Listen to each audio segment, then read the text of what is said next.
Once upon a time there was a wealthy merchant who had 3 daughters.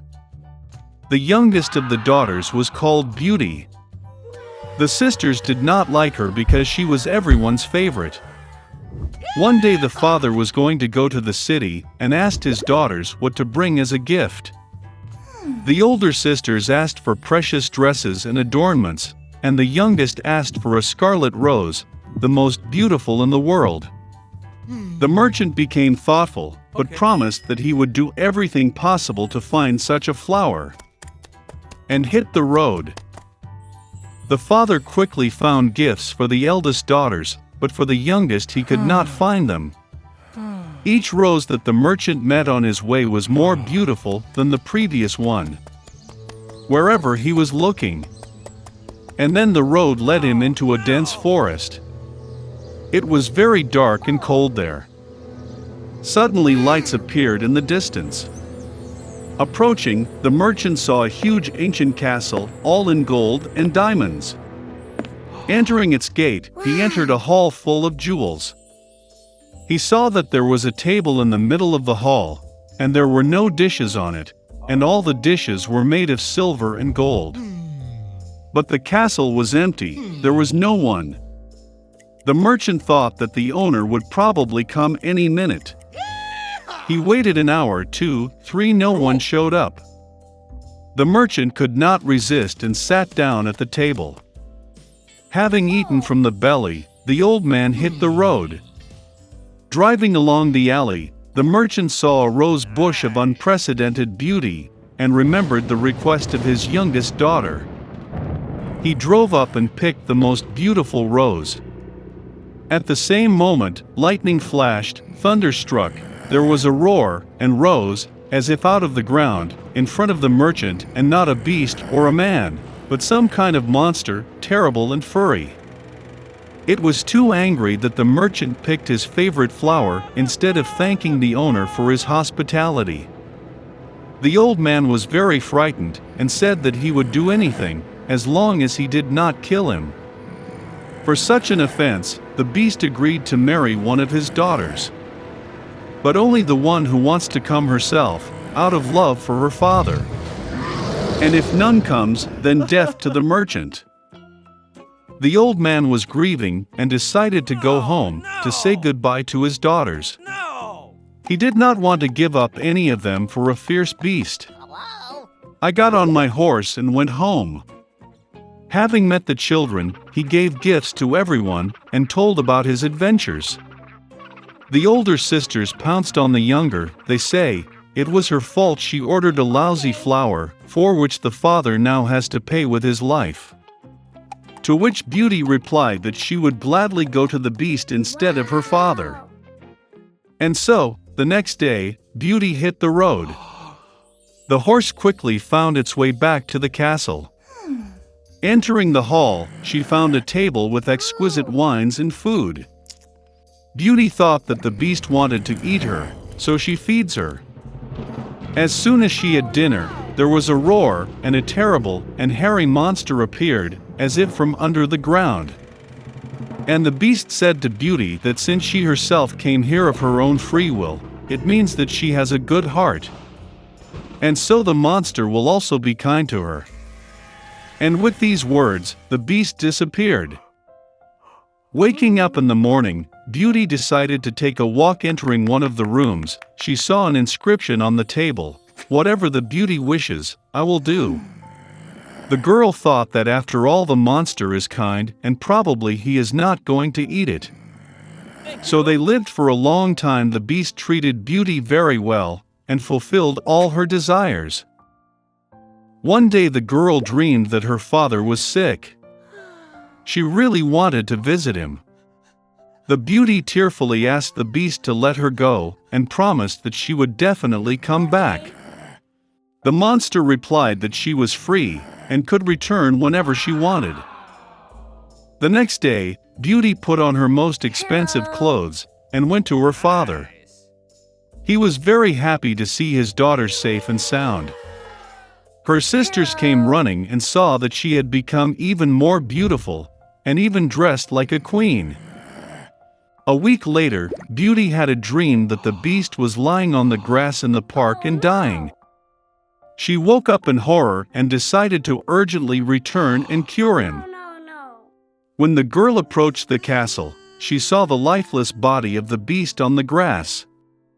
Her heart was breaking with pity. The beauty rushed to him with tears and kissed him.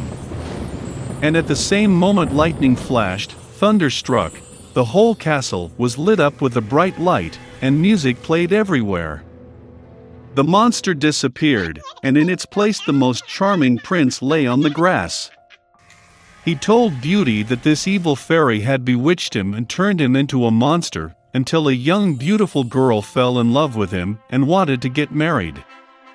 The beauty gave him her hand, and they went to the castle.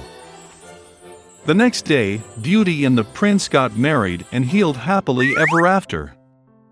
This is how a good heart can break an evil spell.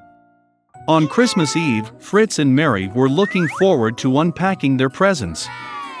Suddenly, there was a knock at the door. It was their uncle with a bunch of gifts in his hands. The children were very happy to see him. Then they began to unpack the presents. Mary got fancy dolls, toy dishes, and a beautiful silk dress. Fritz also got what he wanted, a magnificent horse and a mouse king. Mary noticed that there was a soldier under the tree. It was the Nutcracker, designed to neatly crunch hard nuts. The girl really liked it. But Fritz said it was his gift and tried to take it from his sister. The children stretched the Nutcracker so far that they tore his arm off. The broken toy became unnecessary for the boy. Mary was very upset and burst into tears. But my uncle was able to repair the soldier. The girl was happy and hugged him gently. The day was very busy, so she soon got tired and fell asleep right under the tree. During her sleep, Mary heard strange sounds. They were like mouse fuss. The girl opened her eyes. The objects in the house seemed much larger than they were. And the tree under which she fell asleep became absolutely gigantic. Mary realized that it was not the objects that had increased, but that she had decreased. Suddenly, the Mouse King with his army appeared before the eyes of the astonished girl.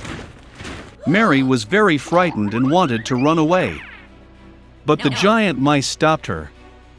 And then a miracle happened. The Nutcracker jumped to his feet and grabbed the girl. They instantly climbed the tree to the bookshelf, and along it got to Fritz's toys. There was a whole collection of tin soldiers. The Nutcracker called for help. The soldiers immediately jumped to their feet and ran after him.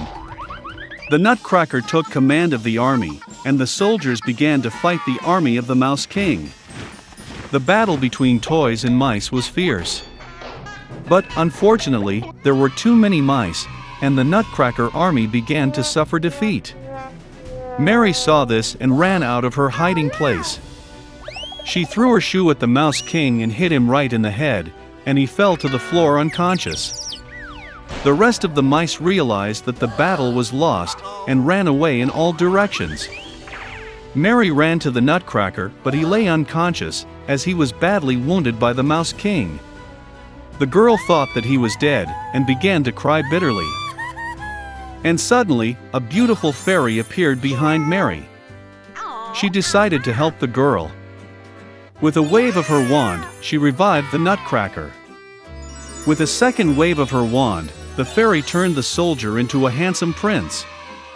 Mary and Nutcracker looked at each other with loving eyes, and could not take their eyes off. With a wave of her wand for the third time, the fairy took the couple in love to the kingdom of sweets. The trees there were made of candy, and the flowers were made of marmalade. It was a wonderful place. Mary closed her eyes for a second in pleasure.